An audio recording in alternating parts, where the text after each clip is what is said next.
Hey everyone, welcome back. I know it's been a while since I had filmed the video, but as you can see, the big update for this video is that we managed to secure Champions League football for next season.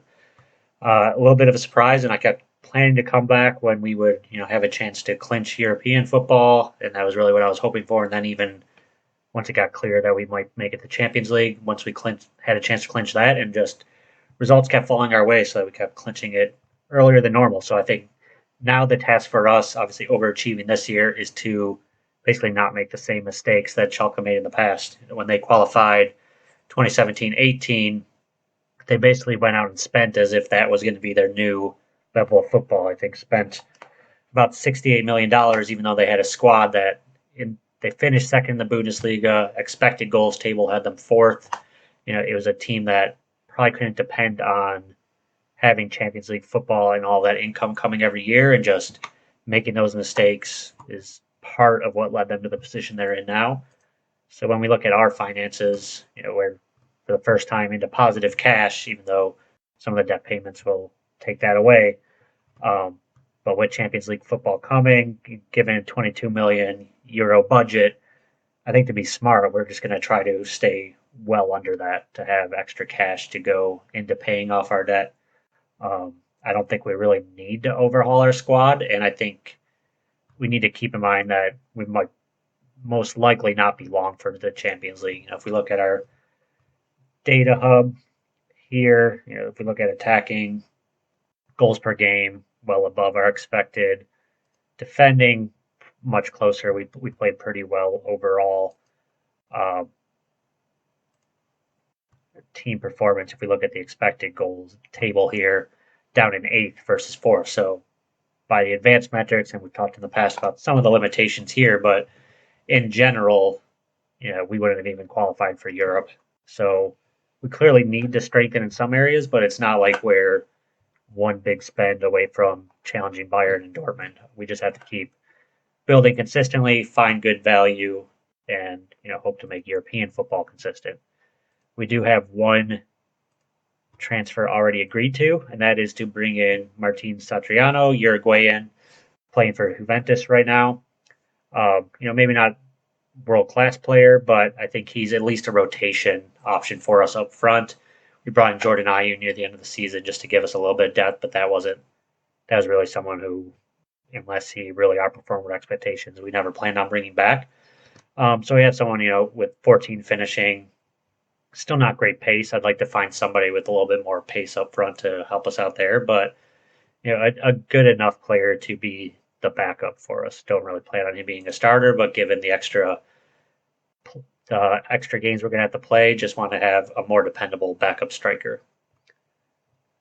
Looking at the squad, I mean, this is what we went with our starters for most of the year, at least once we settled into it near the end. I think when we look ahead to next year, the wing spots, we'll probably continue to try to move on Harit. We have good youngsters coming in that can take over playing time in those wing roles. We might need to find someone that can come from the left. Most of them are pretty right-footed.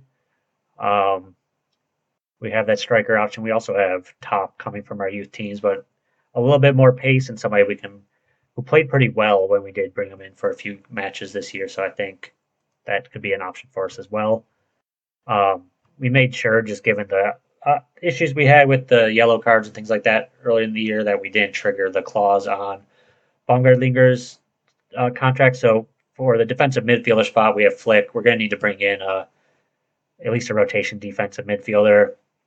Fosu Mensah can play there if needed, but we also basically need depth all across the back four. So we need backup wing backs or fullbacks, and then I'd like to have a fourth central defender that we can depend on in a rotation. We have three with Phillips, Ozan Kabak, and Thea.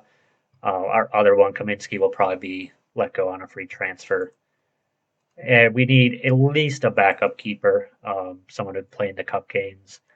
If we could find somebody that's an improvement to become our first choice, I'm definitely not opposed to that. But I think Farman is good enough, at least for another year, while we have some of our young players developing.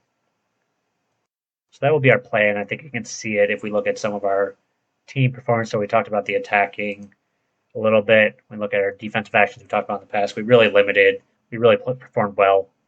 Once we got inside the box, we try to push people to the outside and just make sure that we handled everything once it came in, and that's really what became the strength of our team. When you look at our aerials, had a lot of headers, didn't necessarily win a ton of them, so I'd like to take better advantage, but not too bad overall. And then attacking efficiency, pretty average in terms of how many shots we generated, but pretty clinical with them. So that's we saw the expected goal table earlier, and that's part of it. I think is a little bit sustainable, as I do think we have good finishers across that front line. See our style of play. We don't do a lot of dribbles, and we do give possession away a little bit, but I think that's something we're just, especially in the midfield, so young that doesn't necessarily surprise me. And I pulled up one of our last matches, the match against Leipzig, just to get an idea where I think we do need to strengthen. You can see these back really 7 pretty good links between them. Maybe we'd like to see Flick combined with the further forward central midfielders a little bit. And then obviously need to do a little bit more to get the front 3 onto the ball. But overall, I think we've done a good job of bringing in players who are comfortable on the ball in this back 4, even though we don't necessarily, we're not a Man City or a Liverpool who's going to build out of the back, but we at least have people who are comfortable and can get it up to the central midfielders. And looking at our squad a little bit, I think that central midfielder spot is the one area that I would say stands out as don't plan to build there, but if we see somebody available on a free transfer or for cheap, that we could definitely go after. Zalazar generate 8 assists, 5 goals. The assist a little bit probably inflated because we were pretty good on set pieces and he was taking our corners.